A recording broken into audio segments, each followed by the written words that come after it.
Happy birthday to us, happy birthday to us, happy birthday, dear Hurstum Story. Yes, November 27th, 2020. This podcast is going to turn 3 years old, and I can't wait to see what the next 3, 5, and 10 years hold for the show and the community it has built. I'm so excited to see how far we've come, and I'm so excited to celebrate it in the best possible way in 2021 with all of you. Thank you so much for everyone who tunes into the show. Like every year, I wanted to celebrate with a bang, but this year, that celebration has to wait just a little bit longer. Hurstum Story and my personal brand is undergoing a major rebrand, and with holidays and other things coming up, it's going to take a tad bit longer to show you all the wonderful things I've been working on in the background. Today's episode, nonetheless, is extremely important because we are celebrating the very first mathematician on the show. After taking an inventory of diversity and people on the show, I came to a realization that I had never interviewed a mathematician on this show. And so to correct that and to actually introduce you to a phenomenal guest, I'm so excited to be interviewing our very first mathematician, Toyin. So let's see how she got into mathematics. Hi there, this is Prasha Dutra, and I'm passionate about helping you unlock your true potential in your science, technology, engineering, and mathematics career and beyond. Less than a decade ago, I moved to the US from India to live my American dream. I took my engineering career to the next level by starting my own consulting and coaching company while thriving at my 9-to-5 job. Money, time management, career planning, and personal growth are all things we'll discuss here. From expert guests and their stories to my own lessons, this show is an ongoing masterclass in how to believe in your brilliance and conquer your STEM career with confidence. Get a pen and paper and get ready for an education you wish you had in school. This is Hurstum Story, the podcast.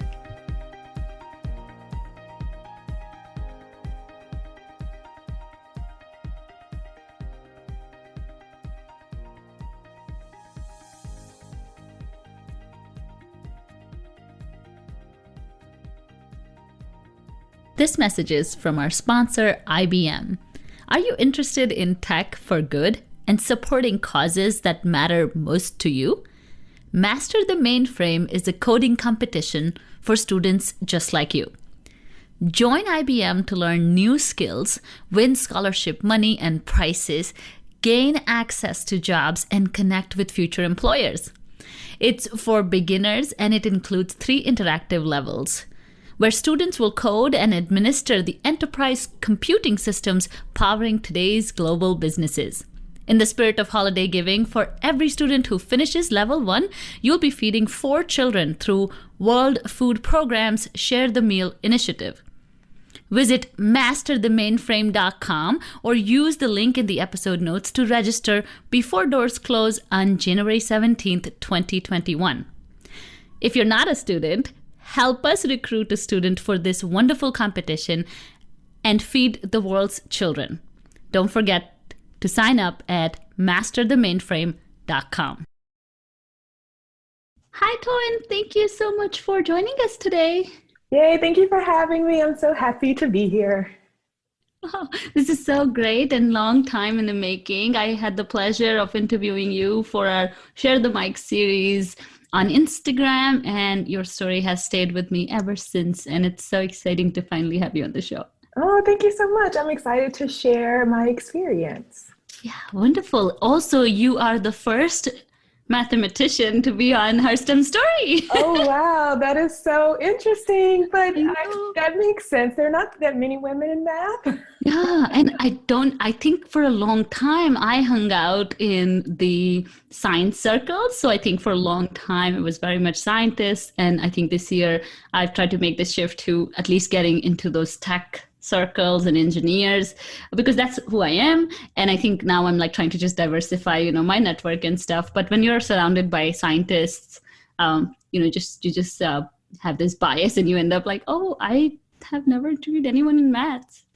Even though none of us can do our jobs without maths, right? Like the world can't run without it. So That is true. So true. I'm excited to hear all about your journey. So before we get started, tell us, how are you doing? How are you dealing with COVID? How is life? Have you seen any major changes? And I hope everyone's good at home. Yeah, so I'm actually doing fairly well. I am a math professor, so I'm actually teaching remotely this semester. So that has been a transition. Yeah. Luckily, all of my content for the classes that I'm teaching, I've created it already. So it's just interacting with the students, getting them to work on their assignments and things like that. So it's been a lot of logistics that I have to handle. But other than that, the semester's going fairly smoothly. I recently moved. So I bought a condo, and so I moved in a couple months ago, and that's been pretty awesome. But yeah, things have been going fairly well in spite of COVID. A little bit about yourself. Like you said, you're a math professor. Just give us a little bit of a background. Yeah, so I'm actually from Mississippi, and I went to college in Mississippi, and then I went to grad school at the University of Alabama, where I got my PhD in math. And then immediately after that, I landed literally my dream job as a lecturer at the University of Georgia, and I teach math classes. I was hired for the small class initiatives at my school, so most of the classes that I teach are actually very small. So whenever I teach Calculus 1 or pre-calculus, I only have 19 students in each class, and that is amazing. And I've been able to do all kinds of fun, interesting teaching things in my classes. And also I run the Academic Society, which is my platform where I help graduate students with time management, productivity, accountability, and also use it just to share my experience in academia. So Yeah. that's a little bit about me. I love that. I love that you, first of all, I'm sort of jealous because I would love calculus. And if I could find someone to teach it, I would just like outrage, like without even asking, I'll probably start teaching calculus. I was telling my husband the other day, I was like, I miss math so much. Like I loved like basic calculus and stuff like that. And so I'm a little jealous that you get to teach that. But I love that, you know, you chose this field, which, you know, as we were talking before, is like very much lesser women than other fields. And also, you know, just the fact that you're the first mathematician in 100 something guests, you know, says how less of, you know, representation is there, and how less women in math we know. So tell us, what got you interested in this unique field? I've always loved math. Ever since I was younger, it's actually been the only subject I've ever liked. I'm not even a science person. I've never been a humanities person. I've only liked math. It's always been my favorite subject. I'm a very logical thinker, and I love that math is so like black and white. You can do things systematically. The answer is either correct or incorrect. It just the way that I think math really works for me. And so I always loved it, but I didn't really think much of it until I guess I went to high school. I actually went to a boarding high school for my last 2 years. It was a public school called the Mississippi School for Math and Science, and a lot of our teachers were actually had PhDs. So it was very similar to a college experience. And I found myself like helping my friends with their calculus, and I was able to take calculus for university credit. And so when I started undergrad, I actually started in calculus 3, and I was like the only freshman in that class.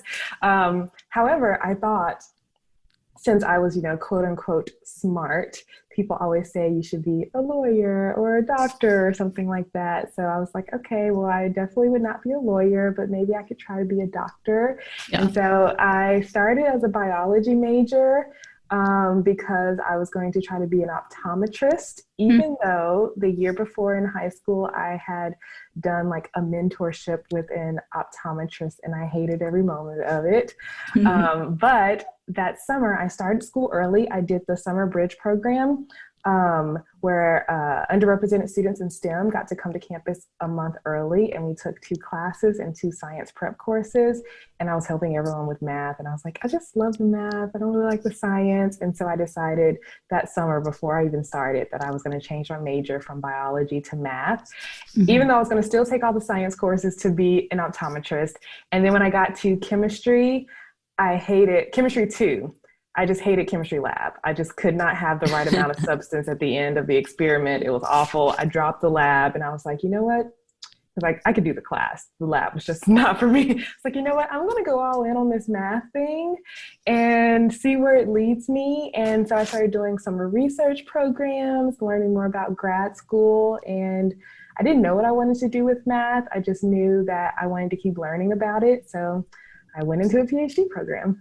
Yeah, that's amazing that, you sort of like a lot of our guests and a lot of people that I talk to, you forge your own path, and, it's something that you probably didn't even have like role models. You probably didn't even know mathematicians, or, maybe all you had was your teachers. But I also know that you used a lot of scholarships, and you were very, very, on top of everything, and, sort of making the most out of the opportunities that exist out there for minorities in mathematics and in higher education. So I would love to know more about like those scholarships that helped you grow your mathematics career. Yes, actually someone who was over one of those programs, like when I graduated, she was talking to my mom, and she was like, Toyin took advantage of every single thing that was offered. Like, she made the most out of her undergraduate experience. And that is true. Like, even starting in high school, I went to the Mississippi School for Math and Science, which is a boarding school, a public boarding school, which is a strange thing that my mom just happened to know about in my state, for students in my state. And so I really got a jump start in my like STEM career. We had all these cool labs. We had classes like cell biology, genetics, human infectious diseases, all of these math classes. And I think it was my school that told me to, since when I got accepted to the University of Mississippi, I think I either got a letter from University of Mississippi or my school saying that the summer bridge program existed, and it's part of the Lewis Stokes Association for Minority Participation. I think that's LSAMP is what it is. And so, like I mentioned, underrepresented groups get to go to college early and then take 2 classes, as well as a biology prep course and a chemistry prep course. So I did that. And the LSAMP program actually had another program for underrepresented groups that were all not all areas, like all levels in undergrad, called IMAGE, and it was called Improving Minority something. Improving Minority Access. Yeah. Something about STEM. Anyway, I used to know all the acronyms, but it was called IMAGE. And in IMAGE, we had all of these like study groups, and like there would be tutors that would work with us. There was a computer lab, and also in that building, they had a lot of resources for us. And so in that building where that program was hosted at my school, I learned about a summer research program. It was called SRIU. So many acronyms, Student Research Experience for Undergraduates. And the summer after my freshman year, I did my first research program. And so I was funded to just funded to do the research. And that was when I first did my first math research project. And then after that, I was able to continue my research with IMAGE. And so they were able to pay to help me continue my research. And then after that, I did the Ronald McNair program, which is a summer program for underrepresented groups, where you learn about grad school, taking the GRE, and you do another research project. And then the summer after I graduated undergrad, I did SMI, which is the Summer Math Institute at Cornell, where I was able to learn about grad school more because I was headed to grad school, also do math research. And then I went to grad school, and at my school, we had something called the GANN Fellowship, GAANN. Mm. And it was for underrepresented people in their field. And for me, that was being a woman in math. And so we actually had 5 people who started with me who had that fellowship. And so it was 5 women. And so I actually had a nice cohort of women Yeah. in my grad school program. I think my program was like maybe like 1/3 women, which is a lot for a math program. Yeah. And so I was able to have that fellowship for my first like 2.5 years of grad school. And then I got a graduate teaching assistantship where I had to teach classes, but I was fully funded for all of grad school. Oh, that's amazing. Yeah. Oh, that's so, so, so great that, you made the most out of like everything that came your way. And then I think once you started understanding like there are all these options, then you probably got even more curious and like you first, like you found them, but then first they found you, then probably you seeked them. And I think that is such a great lesson that, a lot of people think everything is, so out of reach or, if I can't see somebody, maybe I can't do it. But you've really just, you know, um, not only created your path, but you've sort of championed your path like the best way possible. So it's really, really cool.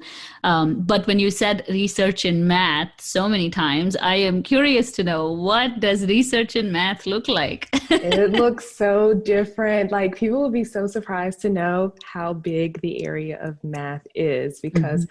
most people only experience like algebra and calculus. Yeah. And so one thing about math grad school is you actually have to take a bunch of grad school classes before you even have enough background to even do math research in grad Wow. school. So we've like barely scratched the surface. But I will tell you my first math research project after my freshman year of undergrad. I had not taken linear algebra yet. And so my advisor was like, we're going to do a linear algebra project. So I was like, okay. And so basically there is a concept called like eigenvectors and eigenvalues Hmm. dealing with like matrices. And so I used an eigenvalue algorithm to rank college football teams. And I compared my ranking with the eigenvalue algorithm to the AP polls as well as the Google PageRank algorithm. Mm. Another research project I did in undergrad was in something called matroid theory, which could be used in computer science. It's like where you like define something called a projective space, and I like dug deep into that. When I did another summer research program, it was in real analysis, called, I think the area is called like some kind of like roundness, and basically you kind of figure out how round concepts are. It's very interesting. But anyway, my research in grad school was actually in statistics, even though I'm not really a statistician. I've taken maybe Mm. like 2 stats classes, but the advisor that I chose was a statistician. And so I did high dimensional statistics where I used statistics to visualize big data in finance and economics. Yeah. But That's yeah, math research is interesting. Sorry to interrupt. It's like no. you could be very like it's very theoretical, Mm. where it's all basically in your head, and then you can apply it to something. And I actually really like theoretical math, even though I didn't apply math as my research. Yeah, I love that. I mean, and again, I mean, as we were saying, like it's all connected. Like you can't have like what is stock market? It's a bunch of programs that are running in the background and, predicting like the future of a company, right? Like so it's all like probability and statistics are like literally how the whole world runs. And it's just so fascinating to hear that, this is done in like a research setting. Like there's probably a lab where mathematicians sit and like do this. This is really cool. But tell me, what is your favorite topic in math? Ooh, I really like algebra, which is not the algebra like solving for X, but like algebra in theory, where it's like Mm. group theory, ring theory, and like spaces and things like that, where you like prove theorems. Theorems, And yeah. yeah, I really love, like, if I didn't do research in statistics, I would have done it in algebra. Yeah, I love that. I remember hence proved, like hence proved and hence proved and hence proved. And that's all we did for so many math classes. Like it was, but it was a lot of fun to see that. And you're right, there's so much structure and logic in math than other sciences where you're probably just, and people say like it's the opposite of chemistry because I think that's why you didn't like chemistry as much because chemistry is the science of what do you call it, irregularities or like there's always a special something. I did not like And it. outliers, it's the science of outliers because very few things actually work out exactly how you would want it, especially in like labs. So it makes sense. But yeah, no, it's very exciting. As I was saying, I love math. I miss like high school math, and I think math teaches you a lot of patience, right? A lot of like work ethic, because if you can practice it, you can really get good at it. And I think you must have learned some of those things as well, right? Oh, yeah, definitely. I was actually just talking with my students yesterday about how important it is for them to try to attempt their math problems on their own. Students perceive that they're learning most when they're learning from their instructor, and their instructor is laying everything out. And that makes sense because their instructor is doing it in the most logical way, Yeah. clear, they have experience, it's not confusing, and they're explaining as they go. So, of course, the student feels like, oh, yeah, I understand when my teacher is teaching it to me, but when they do it on their own, it's like, oh my gosh, I don't know what to do next. I'm making so many mistakes, but that's actually great. I tell my students, you're supposed to be making mistakes. That's why I put you in groups to work together to talk through your mistakes together, because when you make a mistake and then you figure out how to correct the mistake or where you went wrong, that's when the change happens in your brain and you're making the connections. And that's when you're actually learning, when you're in there making mistakes. Yeah. So I definitely am. I love math, but I definitely am not, completely natural at math. I make mistakes all the time. It was a struggle to learn all of the math that I've learned, but I just really enjoyed it. So I stuck with it. Yeah, I love that. And I think that's how I was taught too. Like my mom used to always tell us that if you like you never give up on a math problem. Like if it takes you like 3 hours, you figure it out because that joy of, finding that answer in the end by yourself is like unbelievable. Like after every problem, I think it's like a high. Like, oh my Yeah. God, I fixed it, I got it. And I think a lot of resilience that I've seen in Eastern communities comes from that because we're so obsessed with math in China and India and some of these countries. I was reading a book about it where Outliers by Malcolm Gladwell. He talks a lot about this, like why certain groups are good at math and how that has actually translated into them being a part of Silicon Valley, them being a part of like sciences and all these higher studies. And math is such a big part of that because I think, as you said, it builds a lot of resilience, and as you said, it teaches us to be wrong, and I think sciences don't have the room for it. I think scientists or even college level courses in science are very much like right and wrong. But good math teachers let you make mistakes. Yes, definitely giving my students a lot of chances to make mistakes. And then when the test comes, they've already made all the mistakes. Yeah. That's why I give so much, participation work and Yeah. worksheets and stuff and checkpoints just so they can get it together before the thing that really matters at the end. I know. I love that. I love that because, math is something, I think it's the endurance for mind, right? It's mental endurance that you can build through mathematics. I love that. So you do all these things. You're a professor of math. You have graduated in all these degrees. You've done PhD. You've done all these wonderful things in your career. But then you went on to build a platform, as you said, the Academic Society. So tell us a little bit backstory on how that got started. Yeah, so when I was in grad school, I kind of got really sucked into grad school and I was like, I don't have any hobbies anymore. And I was on Pinterest and I saw someone talking about blogging. I was like, well, that could be cool. So I started a blog in grad school, just like sharing, like I was into fashion. So I would share what I would wear to teach my classes and then share things like how I would like prepare my lunch to bring to my office and stuff like that. And then over the summer between grad school and uh, having my job, I took a course on blogging and I was like, I'm going to figure out how to blog full time. Not full time, but like to make a living from blogging. And I learned, I actually built a fashion and finance blog for newly minted professionals. Nice. Sounds great. I just didn't know anything about finance. And so I was having to teach myself all of this finance stuff to be able to write a blog post about it, which was good. It was helpful for me, but it was very, very draining.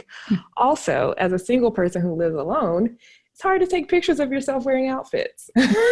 So the whole thing was just draining. And I was like, oh, there's got to be something else I can talk about. And so I think it was maybe Mariah Cause, I think she said the person that, or the people you can help are typically 6 months to 2 years behind you. And I was like, well, where was I? I was in grad school and I did a great job in grad school. And so I was like, I can help other grad students with grad school. And originally I started only helping STEM grad students because I was like, well, I don't know anything about anyone else's grad school experience. I just know about my math experience. So maybe I can help STEM students. But when I was talking with STEM students, I realized their issue was time management and productivity. And I was like, that's not a discipline specific thing. And so I kind of transitioned to help all grad students, but with time management and productivity. And now I've added in accountability. So I started the blog and I have a Facebook group. And then like a year later, I was like, I love YouTube. I tried to have a YouTube channel in the past. I'm going to try this again. And so I started my YouTube channel and going strong. I think I got a little over 5,000 subscribers on YouTube. That's awesome. Thank you.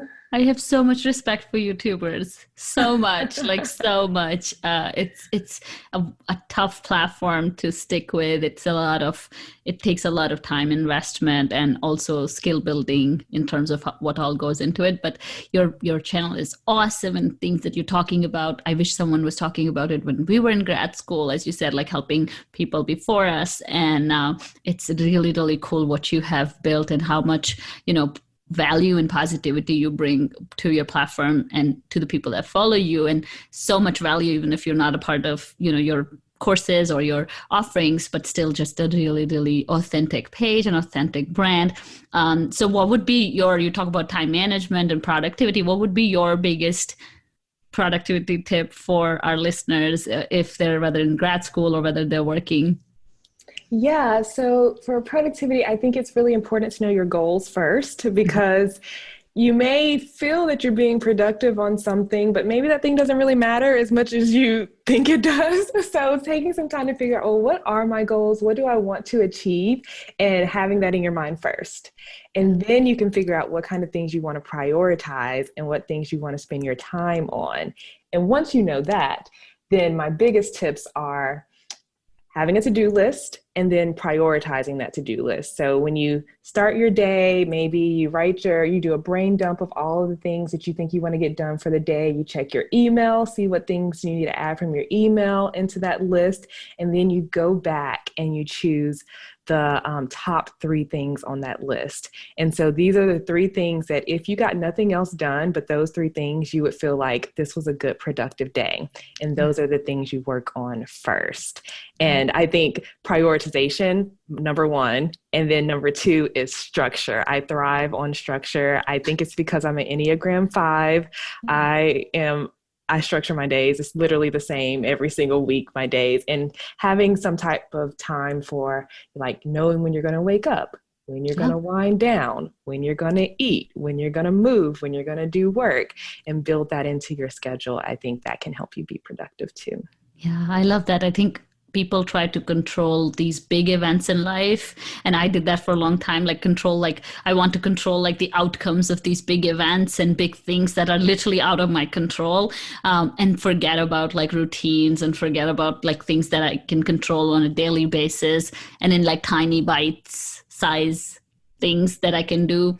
And then that sort of builds that character, that builds that resilience, that even if your major big goals outcomes don't work out, you still have that control on your structure. Like 90% of us, except for, again, new parents, we can't talk about them. We have no experience in that area. So except for new parents, I would say, a lot of us could control our wake up times and, sleeping times. Like, that's it. And I think in the last 4 years, I've done that. And that's all, even if that's all you did, like, that's a lot. And to-do list sounds so simple, but I think you're right. People just don't know how to prioritize. So tell us, like, people who are listening probably thinking, okay, Toyin, it's easy for you. You're a very structured person. I'm not a structured person.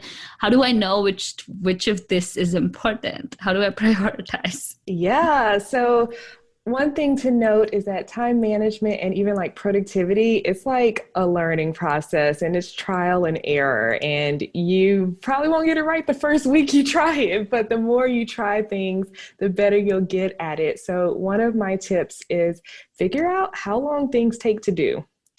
So I like to do this thing where I keep a work log and track my time. And so something you can do is break up the things that you do in your day into categories. So for me, my categories would be like teaching things, business things, and maybe I have another category in my life.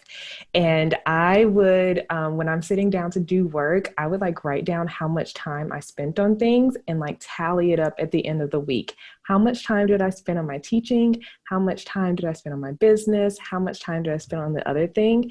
And then at the end of the week, see how it feels. Did I want to spend this much time on this compared to the other thing? Should I be prioritizing something else?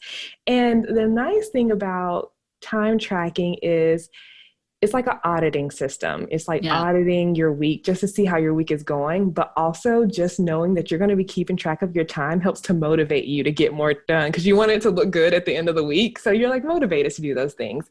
So time tracking is helpful just to get started, just to figure out, well, how long are things actually taking? Because often we may plan to do some things in our day, but one of the tasks on our list takes forever and we never get to everything else. And so you feel like, oh man, I failed for the day because I didn't prioritize well and I spent all day on this one thing. I didn't get to do any of the other things. But when you time track, you can realize exactly how long a task can take you to do. And so I also recommend when you are building your to-do list and creating your priority list, also write down how long you plan to spend on the thing, like how long, because if you start to go over, maybe you need to put it away for a while and go on to something else. Also, just having like the urgency of a time limit helps to keep you on task, because maybe if you know you're going to be working on a task all day, you may distract yourself, go on social media, take a bunch of breaks. But if you have certain time limits, you can realize and be like, oh, well, I only have 2 hours to do this. Let me just get to work and focus.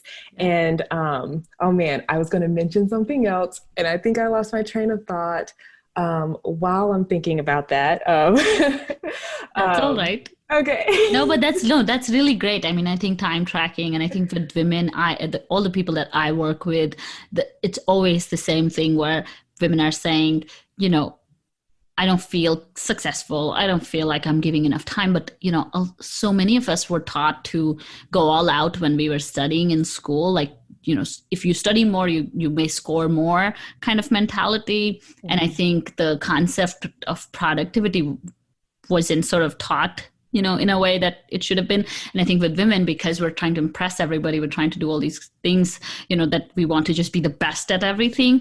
It gets so overwhelming. And then we overcommit all the time. Like, I have clients who are like, I'm going to do like 9 things today. And I'm like, like how? Like, you don't have time. Like, what are you talking about? Like, so I think people don't even stop and think how long it will take me to do a task, and thereby just end up never completing what they started or being consistent with the things that they want to work on. Yes, exactly. And I remember what I was going to say. Perfect. So often I notice the to-do list can be an issue. So a lot of people write things on their to-do list that are huge tasks that could never be done in one day. That's not something that belongs on your to-do list. You actually should break up big tasks into smaller subtasks.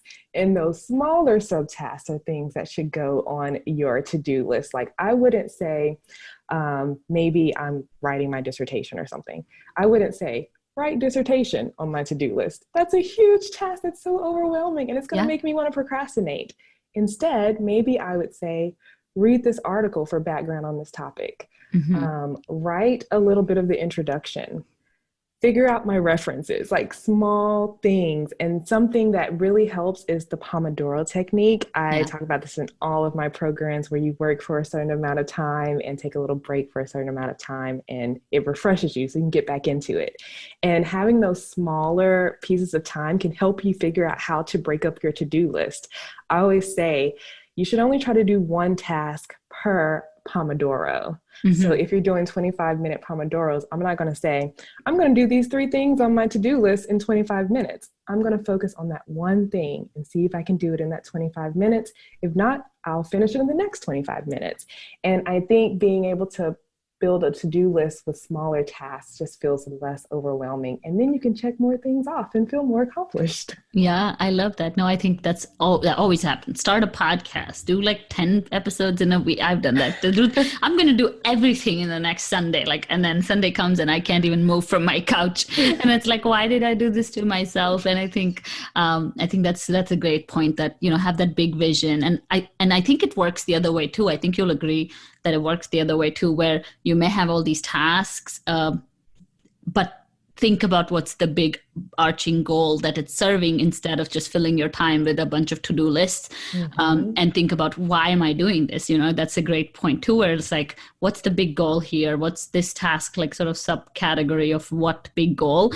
And ask, because people do this all the time. Like women say yes to everything. And then it comes down to like, oh my God, why am I doing this? And sometimes just that itself will open up so many more, opportunities to fill your time with things that really matter, because you'll stop and ask yourself. Exactly. Like if you have 3 goals for the month and someone asks you to do something that doesn't align with your goals, that's such a great excuse, because actually I'm focusing on these 3 things this month and I don't have time to do this other thing. Thank you so much for asking me. Maybe get back to me next month, or don't even open the invitation. But, if you know what your goals are, then you can filter everything through those. Yeah, I love that. And then you don't feel like, what am I doing with my life? Why is it not working? Why is it taking so long? Because you're more intentional in how you use your time, right? And then you feel like more powerful and more like aligned with your big mission or goal or whatever it is you want to do in life. Yeah. So I love that. And, I also wanted to talk about, there's so many things that are going on in the world right now. We're in a very different environment, and, all the things with COVID, and then the Black Lives Matter movement. When we got to chat on Share the Mic, I definitely wanted to, talk a little bit about that topic and ask you, why do you think, first, I think we all understand why we need inclusion, but what do you think we can do, all of us together, to make, STEM sort of inclusive for women like you and me? Yeah, that is a great question. I think if you are someone who is underrepresented in your field, trying to become an advocate for others is really important. And advocacy doesn't have to be like this big thing. I'm going to create a grant to help all these people. Maybe just telling someone about something that already exists, or inviting someone to come to this thing that's related to the topic. Just like an invitation is good. Just like inviting someone to know that, I'm showing someone else that they're welcome in the space. I think that is really, really important. I definitely did not see anyone that looked like me in my field at all. Like all of my college and grad school experience, I didn't have any Black women math professors. I had one Black man, Dr. Cole. He's amazing. He was actually the PI for most of those programs that I participated in, most of those research programs. He was the PI for those.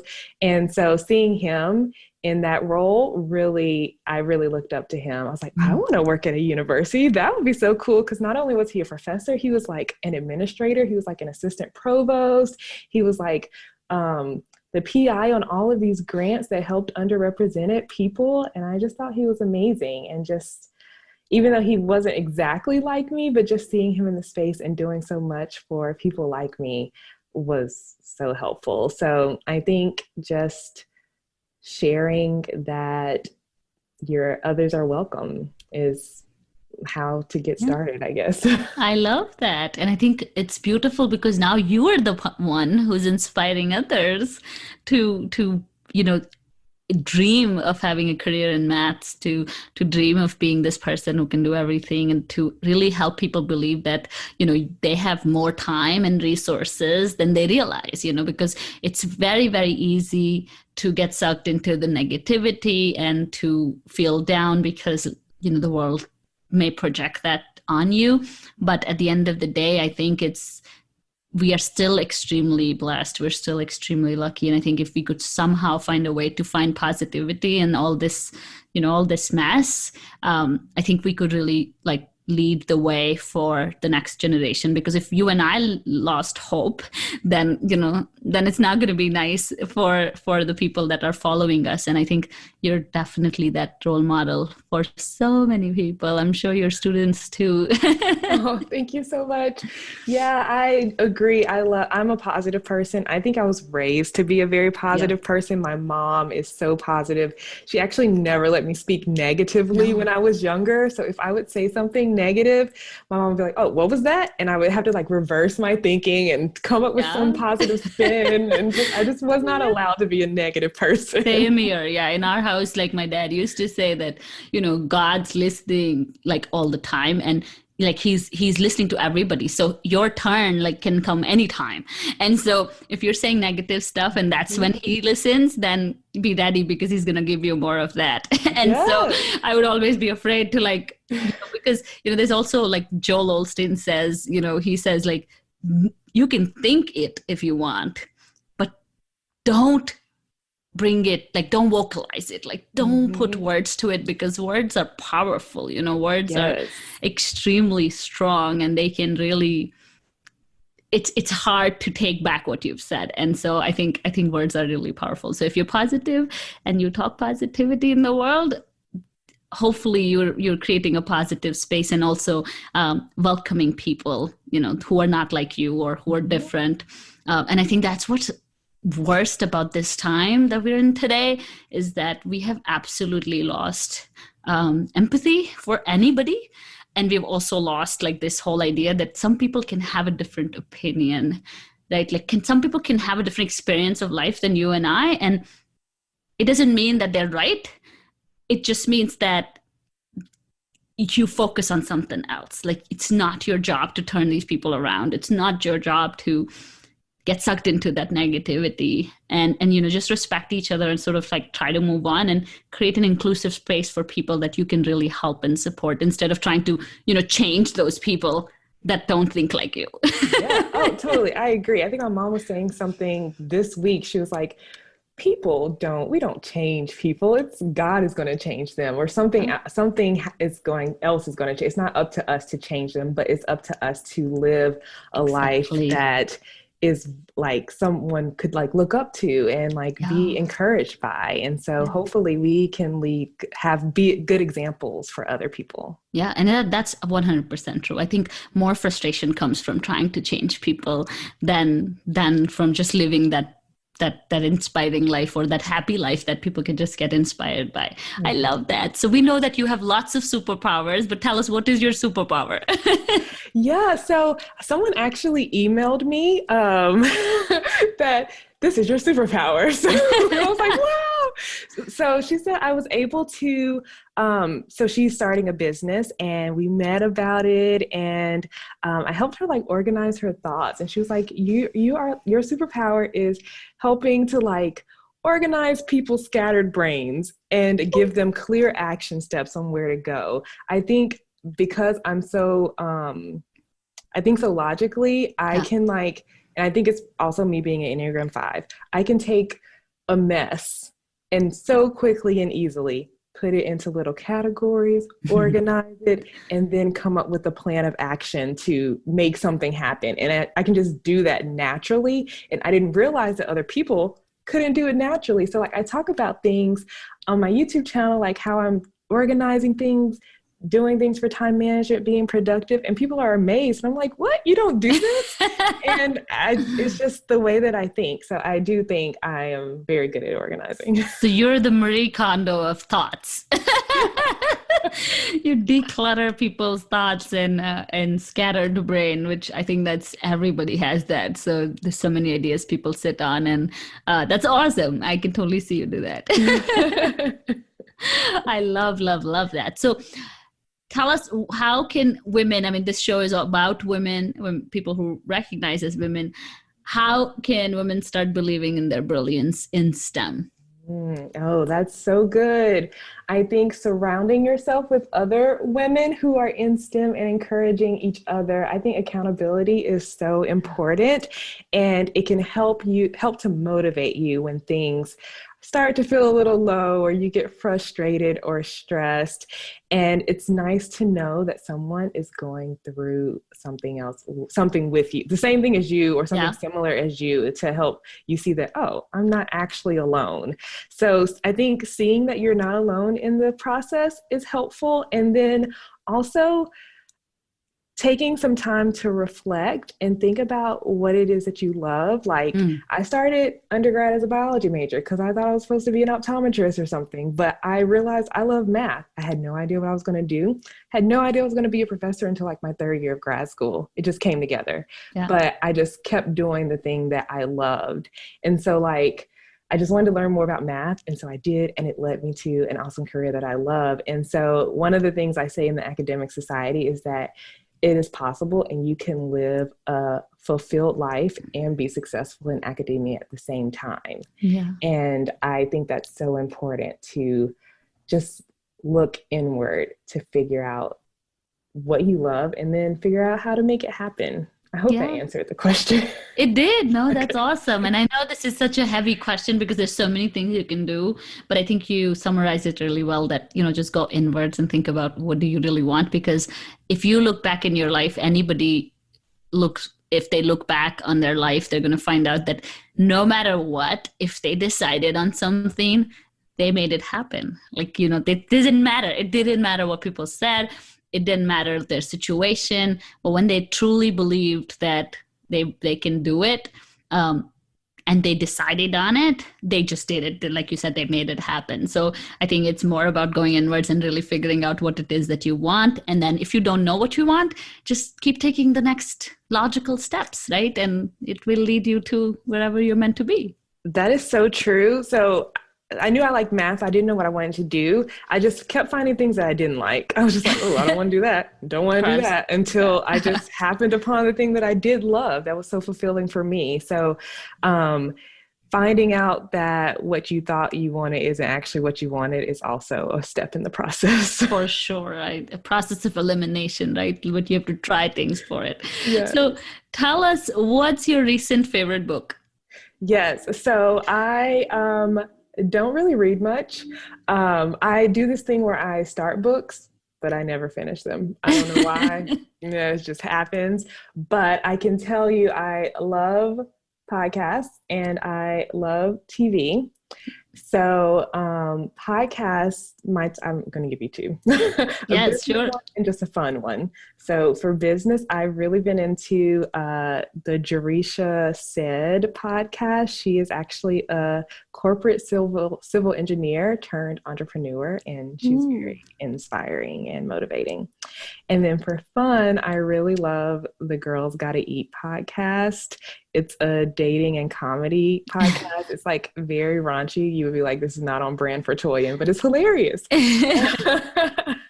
And then for TV, anything that's like escapism. Like I watched Emily in Paris this past weekend, and it was amazing. Paris looks beautiful. Yeah, it's not that beautiful in real life though if you're poor. Like I've been there, like when you don't have money, you're going through like trains and you're like, every cafe is so expensive and you're walking and you're like a tourist and not and it's so unsafe. Do you know how unsafe Paris is? I believe that. When I was watching the show, I was like, wow, this is an interesting experience she's having. I have not been to Paris, but I can imagine. It's very like escapism show. Like it's not Yeah, they the they make real. Paris look like so great, and we went to Paris, and it was the opposite of like the TV that they show. It was so scary. Like they told us, don't even they told us like when you're taking pictures, like selfies, like be like extremely careful because they will just snatch your phone Oh and my run with gosh. it. And I was like, where are we? Like, so I can't wait to go back when I'm rich. Yeah, So I can so you afford can like, have that experience. yeah, to live in Ritz Carlton and like get in like limousines and like wear like nice clothes and stuff like that. But as a tourist, I wasn't happy with Paris. But no, I love that, now we have such great mixed media available to us, and so much knowledge is available to us through all these different mediums. And I'm also too much into escapism and TVs. I love 90 Day Fiance, and I can watch it like till the end of time. And I don't know what it is about that show, but it's really, really fun. So you gotta have fun, right? So you Yes. definitely gotta have fun. So before we let you go, tell our listeners, where can all of us find you? Yeah, so my website is theacademicsociety.com, and I'm also at the Academic Society _ on Instagram. And I'm also the Academic Society with Toyin Ali on YouTube. Oh, I love that. Thank you so much, Toyin, for taking the time and for sharing so many wonderful things about your STEM story, and then everything about time management. And, your brand is here to stay and grow. And we can't wait to continue supporting you and collaborating with you in the future. Thank you so much for having me. This was fun. Awesome. Yay. That was Toyin with her amazing STEM story. Please use the links in the episode notes to follow Toyin and her amazing work. And don't forget to sign up for Master the Mainframe on masterthemainframe.com, or use the link in the episode notes as well. We'll see you again next week. If you enjoy this show, please subscribe, rate, and review this podcast on whichever platform you're tuning in from. Thank you so much for listening. I'll see you again next week. Bye.